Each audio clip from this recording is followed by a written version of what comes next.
I'm Dana Denha, and you're watching FYI. Martin Luther King Jr.'s dream is celebrated the third Monday of every January, but the conversation about race and freedom is ongoing. For 19 years, Washtenaw Community College has been honoring Dr. King and people in the community that bring his powerful words to fruition through action and education.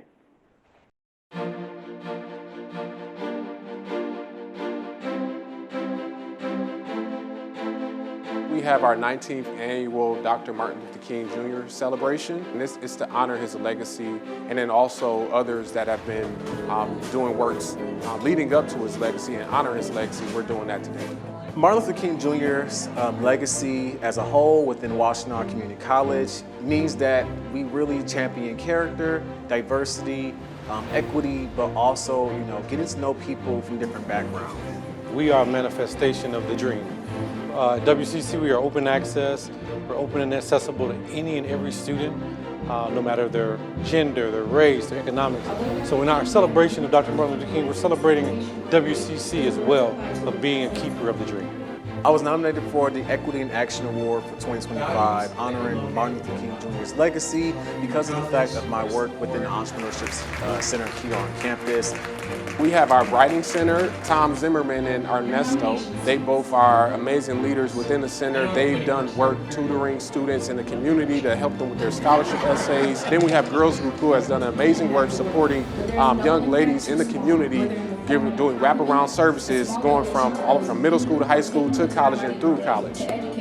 This day and this moment allows us to reflect on what we can do every single day to help others in the work that we do or the service that we provide to others. Education is the key to economic freedom.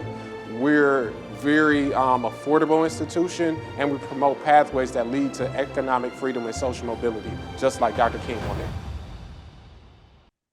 For more on this valuable institution, visit wccnet.edu. Stay tuned, and we'll be back with more in exactly 30 seconds.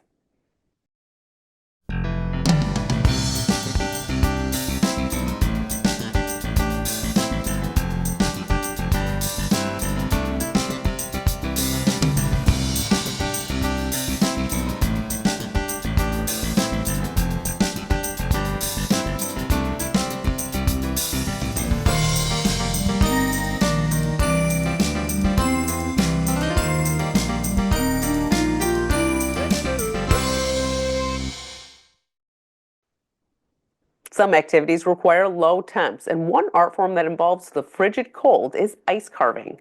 Watch as one artist creates temporary sculptures on ice at County Farm Park.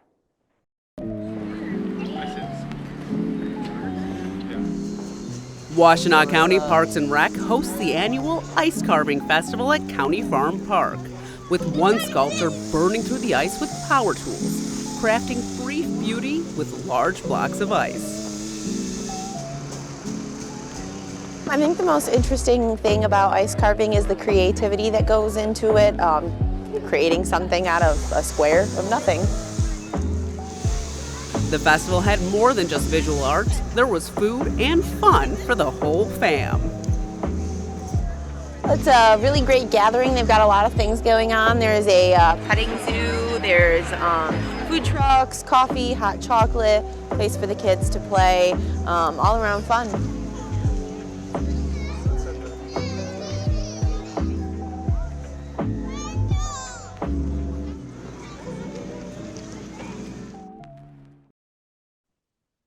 The 2025 Washtenaw County Ice Carving Festival will be held at County Farm Park on February 22nd from 12 to 4 p.m. Distracted driving has serious consequences and can alter the lives of many. There are laws in place to keep everyone sharing the roads safe from distraction. Learn more about the laws from the AAPD in this month's City Roundup.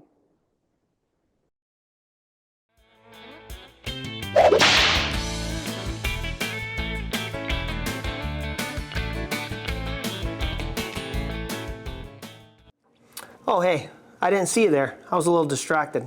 I was just catching up on some reading. It's the Michigan Motor Vehicle Code. There's some really good stuff in this book. But anyways, speaking about being distracted, I'm Officer John Gilby from the Ann Arbor Police Department. And if you have a minute, I'd like to talk to you about the dangers of distracted driving. Did you know that last year alone there were more than 15,000 crashes caused by distracted driving? When you're out there and you drive distracted, you don't just put yourself at risk, but you put the passengers in your car, pedestrians, and cyclists at risk too. In the summer of 2023, Michigan's hands-free driving law went into effect. The law made it illegal for drivers to use their phones while driving, and that include while being stopped at red lights or stop signs. The only exemption to this law is if you're calling or texting 911 in case of an emergency.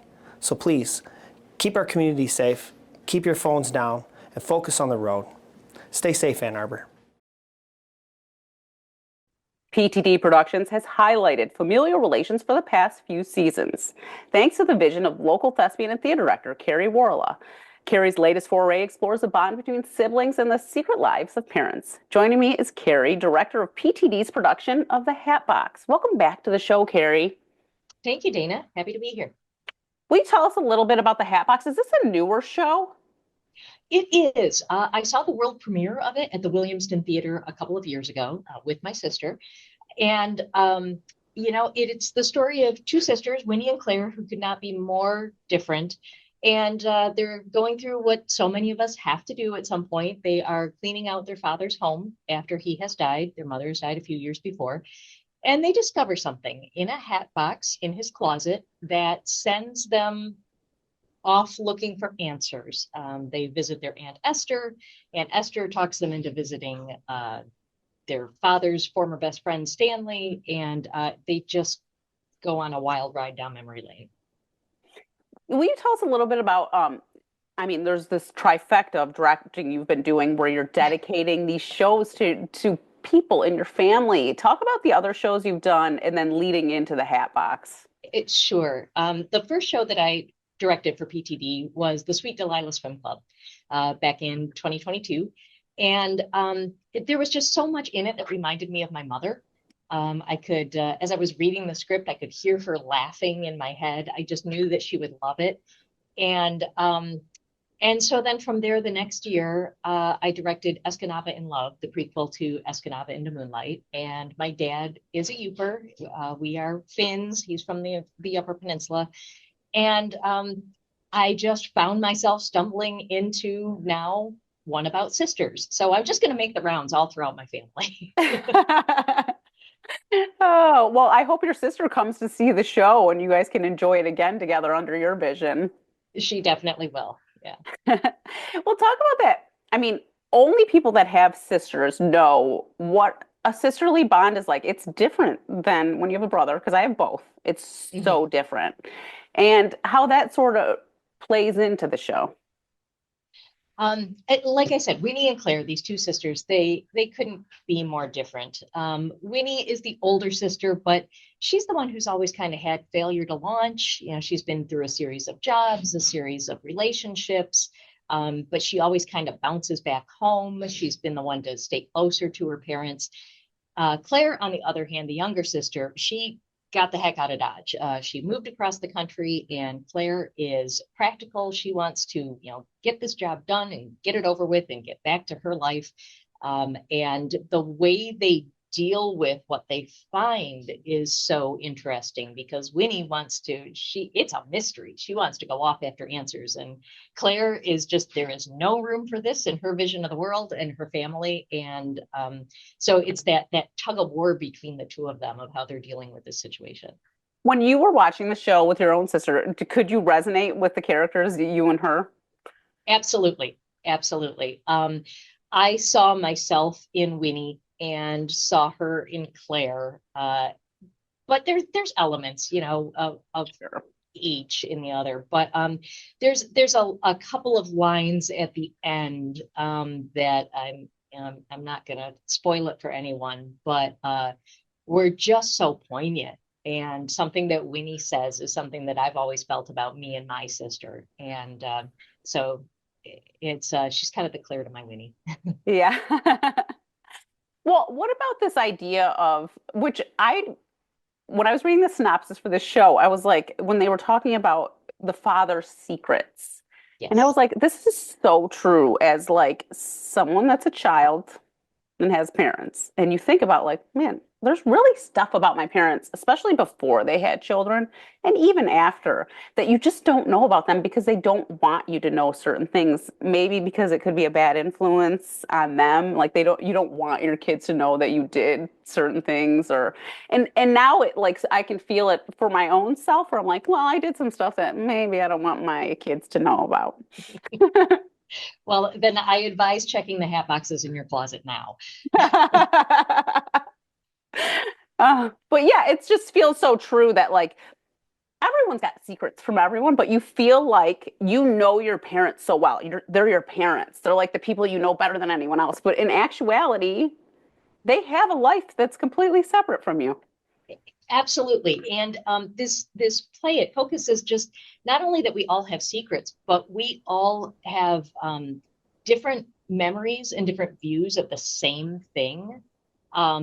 So many different points in the play. There's a family memory, and every family member remembers it slightly differently. And Winnie's version of their parents is very different from Claire's version of their parents. And it's all the same people. But we all just view everything through our own lens. And so it's fascinating to me that this is a play that's, as much as it is about those secrets and the questions that those raise, it's also about memory and how to reconcile when four different people have four different recollections of how something happened. And I'm sure part of like the way you remember stuff growing from your childhood is also dependent on like where you are in the family. Do you know what I mean? Like I'm in the middle. And so my experience is so different than my siblings. They just don't get it. And even like to this day, I feel like my parents still treat me like that middle child, like, oh, here we go again. And I'm like, dude, I'm 42. I'm not 12 anymore, like that Try, sort of thing try that like being lives on with 54 you. and the youngest, it never goes away. You're always the baby of the family. Yeah. Yeah, it's interesting how that like you are like, I'm not that person anymore, but it's something that sticks with you for your whole life. Yeah. And even the memories that we have of each other, there are certain points in the play where someone will remind Winnie of something that she did as a little girl. And so this is decades later, and yet that's the core memory. And so she unfortunately gets kind of stuck. You get stuck in the views that people have of you at different ages in your life, and even you try to outgrow it, you try to get that behind you, and it's just going to keep coming back up. Oh my God. It's like when you all gather together and there's that like, your brother's like, oh, you remember the time when you did this? And you're like, oh my God, how many do I have to hear this every year? Again. Yep. Yeah. So that's like, I think that like a show like this, anytime there's like family relationships and like you can feel like what these characters feel, I think that always is like a lovely aspect to watching a show when you can sort of just be a part of it and actually like remember things yourself and bring back memories of your own life. It is. And what I love so much about this script is that Eric Copel does deal in all of these universalities of families, but we're all going to go through at some point what Winnie and Claire are going through. And, we've all got that Aunt Esther, or, there's the Uncle Stanley, but so it's so universal. And yet there's just, just a little bit of a bizarre element that we're never going to go through exactly what, at least I hope none of us go through exactly what they go through, but we can all relate. I love that he just found this zany take on something that, this could have been a drama. It could have been a tragedy. And well, that's instead, why I don't know anything about the show other than like, the synopsises that you can read online. And I was like, oh, it's a comedy. Because like when you initially read it, I thought it was going to be a drama. Yeah, when I went to see it the first time, my sister and I knew nothing about it. We knew sisters, dead dad cleaning out his closet. Should we pack Kleenex? And then 5 minutes in, we were just like, oh my gosh, this is hilarious. And so that surprise of that just made us love it even more.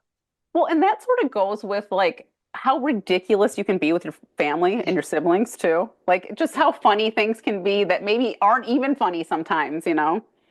Right. We've got these these ridiculous little memories, little songs that we share, and they come up as adults again, and no one's gonna know that version of you like your sister will. Yeah, yeah. But there's also this air of mystery to it. So they open the hat box and they're trying to solve stuff about their father that they didn't know now that Yes. he's gone. Yes. Yeah. And every question that they ask, it's like a hydra. You cut off one head and two more grow. And so just the this chain of questions that they just fall down the rabbit hole. Tell me about the cast. Oh my gosh, this it's a dream cast. Oh my word. Our two sisters, Winnie and Claire. Claire is played by Rebecca Lane. She's beginning to be a familiar face on the PTD stage. This is her fourth production with us. She is such a hard worker, and she has just grown to embody Claire. And Winnie is played by Laura Mandernack. This is her first time in a PTD production, but definitely not her first time on the stage. These two are playing these sisters who could not be more different, and yet the actors very early on discovered that they had a whole lot in common. So they bonded and found that sisterly connection so fast. It was just a delight to watch. But the funny thing is Laura sees herself as more of a Claire, and Rebecca sees herself as more of a Winnie. When I called them to offer them the roles, they each actually asked me, "Are you sure? Are you sure it's this role? Did you call the wrong person?" And I assured them, "Oh no, trust me." When I saw at auditions, this is it. This is how it has to be. They've just been an absolute delight to watch together. Our Aunt Esther, who they go to visit, is she's kind of losing it a little bit. She's in her third retirement home, active retirement community. And but Esther, underneath it all, is a bit of a master manipulator and a storyteller. And Janet Rich is returning to the PTD stage to play Aunt Esther. Janet is one of PTD's founding members. 30 years ago, we're actually celebrating our 30th anniversary this year. And Janet is just a delight at comedy. She's got one of those Lucille Ball faces. I love Janet. Janet's amazing. Yes, she is. So if you've been waiting to see Janet back on stage, you have to come what a see delight. her 30 years. So she was, Yes. it's all come full circle. It's amazing. Absolutely. Absolutely. And then Stanley, who is Jerry's former best friend. Stanley is somebody who he's a good guy and he means well, but he kind of just keeps letting life happen to him. And Stanley is played by Brian Shane. This is his second time on stage with PTD. And Brian's just been wonderful to work with. He's a very, very thoughtful actor and scene partner, and always willing to try new things on stage. And then Stanley's second wife, Marcia. Marcia is the epitome of graciousness. She's a wonderful host, but there's a lot more going on under the surface than might at first seem with Marcia. She is somebody who thinks a lot and has all sorts of ideas. Marcia is played by Mary Rahman. This is Mary's first time with PTD as well, but definitely not her first time on the stage. And I have worked with Mary once before when I got back into theater after decades away. I was in a play with the Saline Area Players, and Mary was directing. So it's I already knew she was a fantastic director, and so no surprise she's a fantastic actor as well.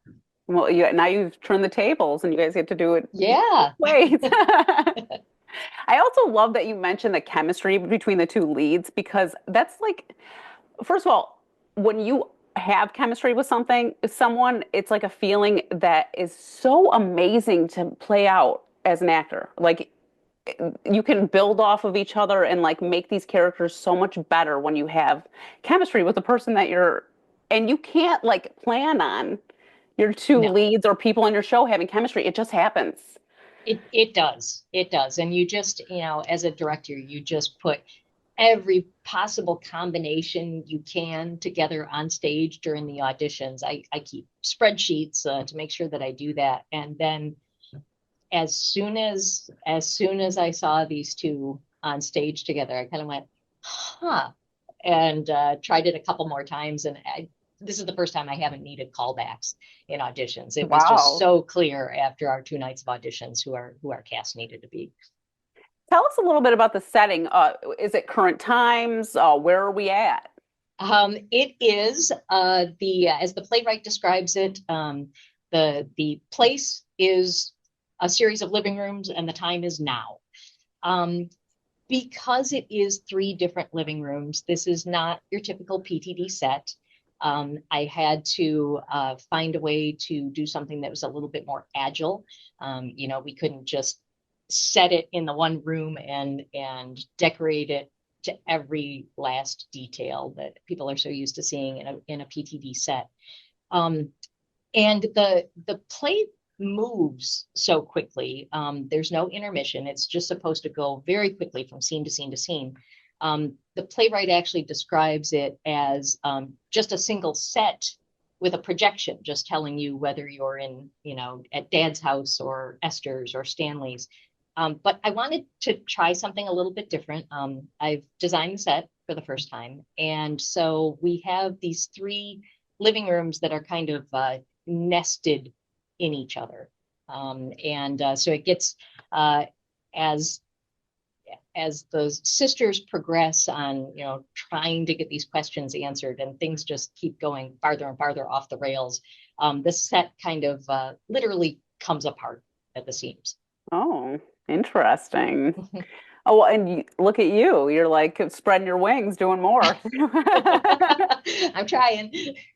I actually think that's cool. I've done that personally at work where you create sets and stuff, and it's fun. It's like a creative endeavor that you maybe weren't sure you were into, but it's actually I personally like it. I think it's a good time. I like it a lot too. When I first brought this play forward to PTD's play reading committee for consideration, and they asked a question about is there kind of an overarching motif or artistic theme that you see through it? And at the time, I said, I have no idea how to reflect this on stage, but the play reminds me of Russian nesting dolls. You open up one and there's just another and another and another and another. And it just hit me one day that that's how to set it, to just nest these rooms inside of each other. And as soon as I had that idea, I said to myself, oh, I just got to do this. I've got to try it myself. Well, do you have any highlights you want to talk about, or a little tease of something that maybe will get audiences in the door? Oh gosh. It's one of those things I can't really give too much away. Oh, I don't want you to, because I want people Yeah, I don't want it yeah. to be ruined for anyone. Yeah. Yeah, because I can tell you, having gone into the show not knowing anything about it, that is such a fun way to come to this show, not really knowing what to expect. But I can say that it's such a remarkable cast and a fantastic script. It is so funny, and yet really poignant at a couple of spots as well. It just really, as we said before, hits on those universal themes of family and secrets and questions and memory, but does it in such a kind of topsy-turvy way. It's not like anything I've seen before. When is it? The show opens on February 13th. It runs the 13th through the 22nd at the Riverside Arts Center in Ypsilanti. And then it's the same Thursdays. Yep, Thursday, Friday, Saturday. Yes, and Thursdays are the pay what you can. Our evening performances start at 7:30, and we have 2 matinees on Sunday the 16th and Wednesday the 19th at 2 p.m. I know you've already sort of said it, but why should people come before we go? Make sure they get their tickets. Yeah. Well, for starters, this is a way more interesting Valentine's Day than just dinner and a movie. We're opening on Valentine's weekend. It's a great live theater is just such a wonderful. Oh, believe me, way for to my celebrate. birthday this year, I was like, let's go see a play. That's like, it's so fun. And it was at Riverside. So, Oh, excellent. It's a great venue. It is, and it's just so wonderful to support the local arts. I think we all need to do that. I think we all need the arts, and the arts need us more than ever. Well, and So I don't it's know a if great people that time. aren't in theater understand how much work it is to put on a production and like how hard you guys work for free. You're not making money, and Mhm. it's a lot of work, and it's like freaking 5, 6 days a week you're working, you know, like it's your second job. So I It think it's is. just like a it's nice to tell people how hard it is that you work because it just shows how good the show will be and how much it means to everyone. On a personal level, when they don't know that it like the veil is lifted and it's like, you know, you guys have been working for months nonstop on Mhm. this, you know. Yeah, but hopefully, the work doesn't show. Yeah, no, Hopefully it's I mean, I feel like that's most of the time. I don't think I've ever watched a PTD show where I wasn't like, you guys did an amazing job. It's like they're always good shows. The only thing that might differ is like how the story is for you. You know, you might not like one story as much as another, but I always feel like everything's on point and professional feeling. yeah, it's a remarkable company to work with. It's just all of the crew, all of the actors, just everybody involved, and it's just such a family too. Yeah, and kudos I to guess 30 years. Yeah, I guess one final pitch is so often with community theater, we feel like we have to do those old chestnuts, that everybody's going to come in the door to see Oklahoma or whatever. Hmm. But if you don't take a chance on something new, well, you don't know what you're missing. Like going back to when my sister and I saw this, knowing nothing about it, just, do you want to go? Sure, let's go. And I've discovered a play that I loved so much that I instantly knew I wanted to direct it someday. So you've got to take a chance on those unknown things. You're going to discover such a gem that way. Well, thank you so much for being on the show and telling us about the Hat Box. Absolutely. Thank you, Dana. For more on this and other programs, visit a2gov.org/CTN. Visit youtube.com/CTN Ann Arbor to see all that we have to offer. And remember to like, subscribe, and ring that notification. Thanks for watching and tune in next time to FYI.